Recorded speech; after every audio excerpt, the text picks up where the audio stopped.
కేసులు ఏమిటో తెలుసా? ఆయన మీద పెట్టిన అన్యాయమైన కేసులు ఏమిటో తెలుసా? గోవర్ధన్ అన్న పార్టీ సెంట్రల్ ఆఫీస్లో ప్రెస్ మీట్ పెట్టి సాక్షిలో పబ్లిష్ అయిన తన ప్రెస్ మీట్ క్లిప్పింగ్ను వాట్సాప్ గ్రూపుల్లో ఫార్వర్డ్ చేశారంట.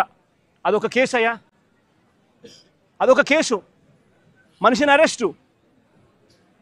అంటే ఒక రాజకీయ నాయకుడు ఒక ప్రెస్ మీట్ పెడితే ఆ ప్రెస్ మీట్లో వచ్చిన దాన్ని మీడియా పబ్లిష్ చేస్తే ఆ పబ్లిష్ చేసిన ఐటెంను వాట్సాప్ గ్రూపుల్లో ఈయన ఫార్వర్డ్ చేస్తే ఆయనకు సంబంధించిన మనుషులకు అది కేసు.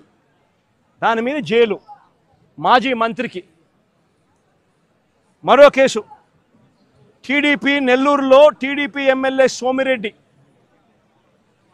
వ్యతిరేకంగా ప్రెస్ మీట్ పెడితే దానికి సంబంధించిన వీడియోను కాకాని ఫార్వర్డ్ చేశారంటూ ఇంకో కేసు పెట్టారు.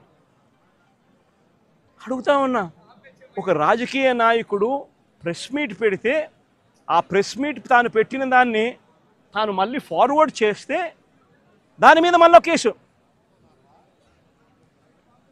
ఉచితంగా తెలుగుదేశం పార్టీ ఇసుకే అన్నారు.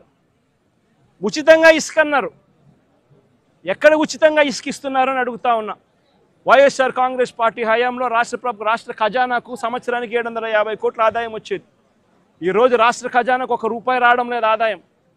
రేటు చూస్తే ఇసుక గత ప్రభుత్వంలో మా ప్రభుత్వ హయాంలో కన్నా డబల్ రేటుకి అమ్ముతూ ఉన్నారు ఇసుకను.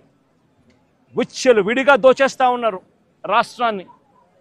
అలాంటి సందర్భంలో ఇసుక ఉచితంగా దొరకడం లేదని, మీరు చెప్పింది ఇసుక ఉచితంగా ఇస్తామని చెప్పారు, ఆ ఇసుక ఉచితంగా దొరకడం లేదని భవన నిర్మాణ కార్మికులు నిరసన తెలిపితే ఆ గతంలో పోలిస్తే రేటు డబల్ అయ్యింది అని చెప్పి వాళ్ళంతా కూడా నిరసన తెలుపుతూ ఉంటే దానికి గోవర్ధన్ అన్న సంఘీభావం తెలిపాడు అని చెప్పి ఆ తెలిపిన దానికి మరో కేసు. ప్రజాస్వామ్యం ఎలా ఉందో చూడమని చెప్పి నేను అడుగుతా ఉన్నా. మీ ద్వారా రాష్ట్ర ప్రజలందరికీ కూడా విజ్ఞప్తి చేస్తూ ఉన్నా. ప్రజాస్వామ్యం ఎంత దారుణంగా ఉంది అని చెప్పడానికి జరుగుతూ ఉన్న ఈ ఘటనలు ఎలా అద్దం పడతా ఉన్నాయో గమనించమని అడుగుతా ఉన్నా.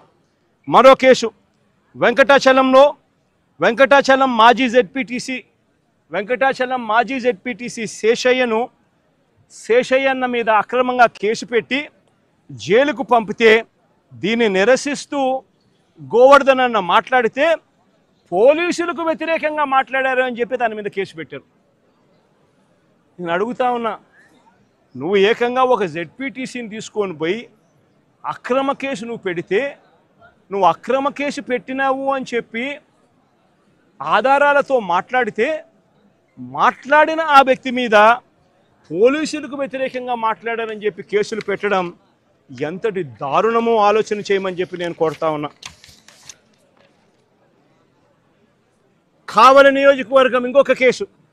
కావలి నియోజకవర్గంలో కొల్లదిన్నెలో మా పార్టీ కార్యకర్తలపై తెలుగుదేశం పార్టీ వాళ్ళు దాడులు చేస్తే బాధితులను పరామర్శించి పోలీసులు పక్షపాత వైఖరిని తాను ఎండగడితే దాని మీద కూడా మళ్ళీ కేసు పెట్టారు. అంటే ఒక రాజకీయ పార్టీకి సంబంధించిన తన మనుషుల మీద అన్యాయంగా తెలుగుదేశం పార్టీ వాళ్ళు దాడులు చేసినా, బాధితులను వీళ్ళు పరామర్శించినా, మా వాళ్ళు పోలీసుల పక్షపాత వైఖరిని వీళ్ళు ఎత్తి చూపించినా దాని మీద కూడా కేసు పెట్టే కార్యక్రమం జరుగుతూ ఉంది. ఇంకా ఆశ్చర్యకరమైన విషయం, ఇది నిజంగా నవ్వాలనో ఏడవాలనో కూడా అర్థం కాని దారుణమైన కేసు. 2024 ఎన్నికల సందర్భంగా అంటే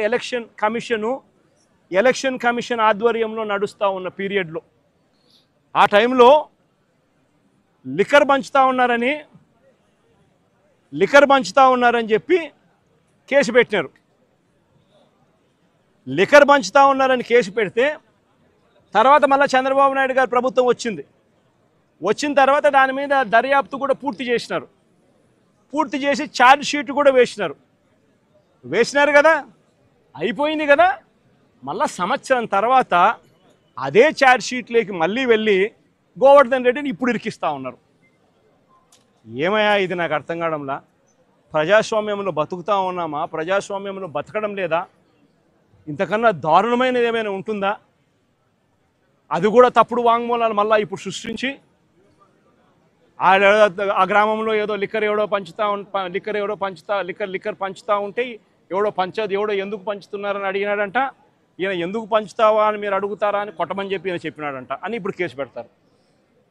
ఎంతటి దారుణంగా జరుగుతూ ఉందో ఒకసారి చూడమని అడుగుతా ఉన్నా. మరో కేసు, అక్రమంగా క్వాడ్స్ తవ్వకాలు చేశారని కాకాని గోవర్ధన్ రెడ్డిపై పోలీసులు మరో కేసు పెట్టారు. నిజంగా ఒక మంత్రిగా ఉన్న వ్యక్తి ఒక మైన్లో క్వాడ్స్ తవ్వకాలు చేశారు అని చెప్పి కేసు పెట్టడం అంటే ఎంత దారుణమో ఆలోచన చేయమని అడుగుతా ఉన్నా. ఈ కేసులో పసలేదు అని చెప్పి కోర్టు నిర్ధారించి A1, A2, A3లకు యాంటిసిపేటరీ బెయిల్ కూడా ఇచ్చింది.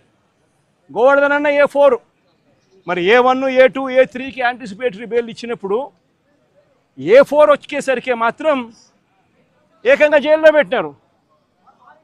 ఆశ్చర్యం కలిగించే విషయం ఏంటంటే ఈ కేసులో ఎంత కుట్రపూరితంగా ఈ కేసు పెట్టారంటే, ఈ కేసులో ఇదే చంద్రబాబు నాయుడు గారు గవర్నమెంట్లో చేసిన విజిలెన్స్ రిపోర్టు, ఈ విజిలెన్స్ రిపోర్ట్లో వీళ్ళే